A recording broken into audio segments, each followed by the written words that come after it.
Welcome back to Above Average Cocktails. Thanks for joining me again. Hit that like button and subscribe for the future recipes. You ever feel like you need a cocktail in the morning? Well, I've got a great breakfast cocktail for you. It's called CHURCHILL'S Breakfast. It's a little more advanced, but we're definitely gonna have some fun with it. So let's try to make it now.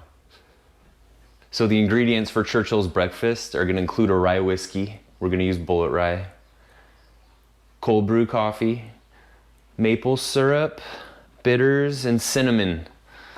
We need some tools to make this as well. We're gonna need a torch, our shaker tin, a grater, our jigger, and then our coupe glass.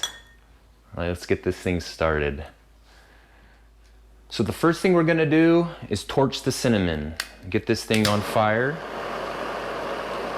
Oh yeah, that's a lot of smoke. That's gonna be good. Smell it. All right, once we got it on fire, we're gonna put it on a plate. Put your coupe glass upside down on top of the cinnamon and let the smoke fill into the glass while you're preparing the cocktail. It's gonna give it a smoky cinnamon flavor. It's really good. We're gonna add the 2 ounces of rye whiskey to start.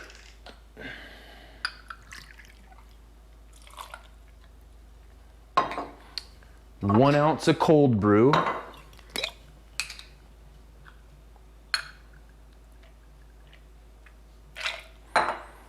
Gonna do a 1/2 ounce of maple syrup.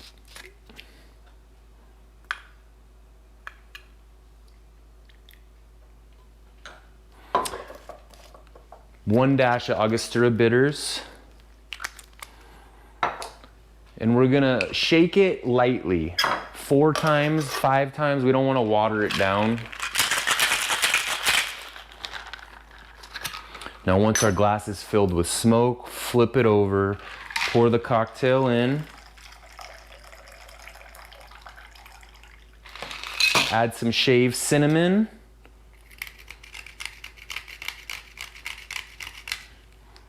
And drop our burning cinnamon stick in as our final garnish. Now this cocktail is very smoky, slightly sweet, and good in the morning. Cheers.